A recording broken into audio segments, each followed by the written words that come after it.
All right, it says use the information to find the exact values of the remaining circular functions of theta.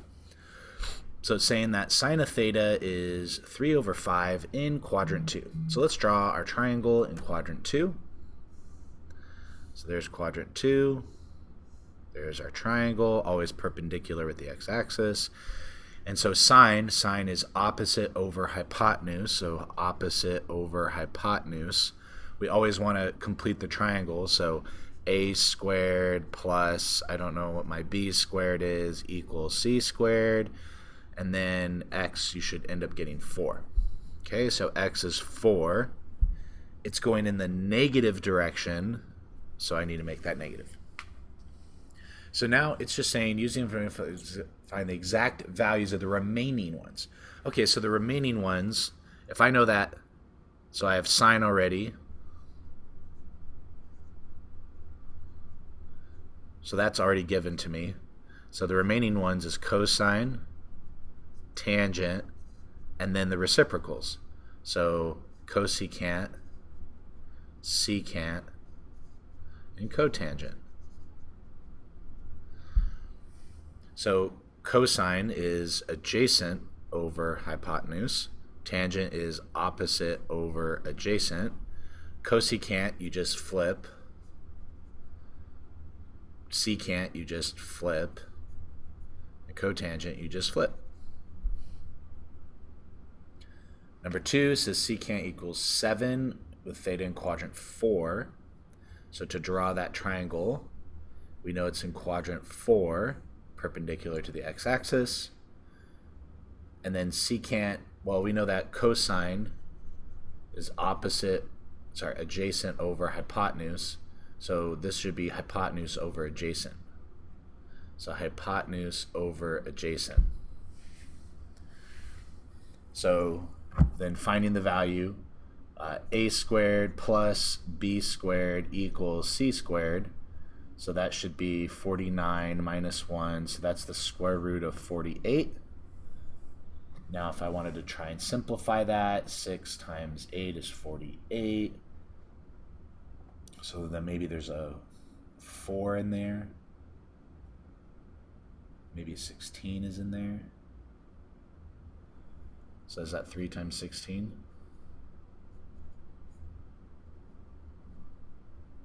Yep. So I can break this into square root of 16, square root of 3, square root of 16 is 4. So this is 4 root 3, and it's going down, so it's negative. So now I need to know sine, cosine, tangent, cosecant. They already give me the secant of 7, and then the cotangent.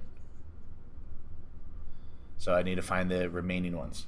So then cosine, just reciprocal, so 1 over 7. And then my sine value is, if this is theta, right? So opposite over hypotenuse. So opposite over hypotenuse. That means the cosecant, it's flipped. Tangent is opposite over adjacent. So that means the cotangent is flipped. That's it. To help out with the angles here, remember this is 0, pi halves, pi, 3 pi halves, 2 pi. So when it says between 0 and 2 and pi halves, that's here. So my triangle will be drawn there. Between pi halves and pi, since this is pi halves and this is pi, my triangle will be drawn there.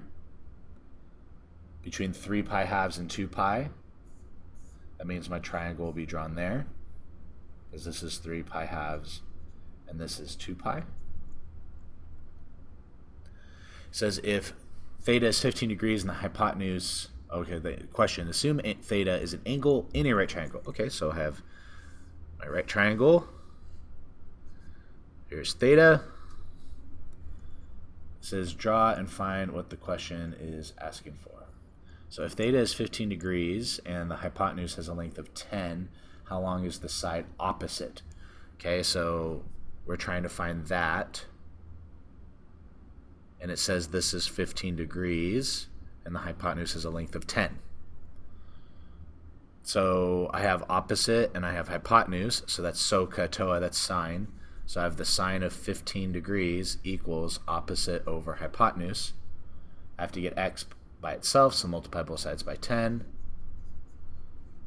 So you want to enter that in your calculator.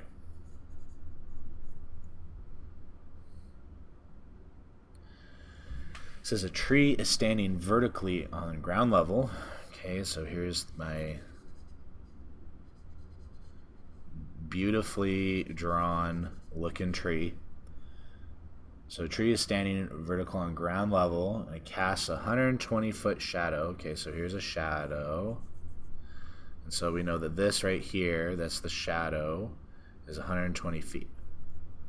The angle of elevation from the end of the shadow to the top of the tree is 21 point. Okay, so angle of elevation is looking up, so that's 21.4 degrees. Find the height of the tree to the nearest foot, so I need to find x. And then research umbra versa. Okay, so we have opposite and adjacent. So this is tangent. So I'm going to say the tangent of 21.4 degrees equals opposite over adjacent. Multiply both sides by 120. And then you have your answer. So enter that in your calculator. The broadcast tower for the radio station WSAZ, home of Algebra in the Morning with Carl and Jeff, has two enormous flashing red lights on it.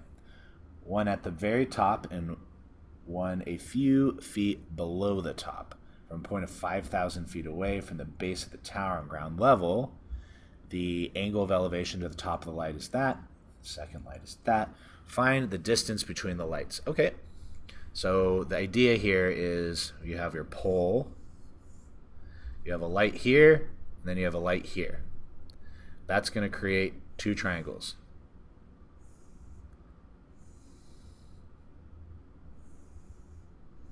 Okay, so that's going to create two triangles.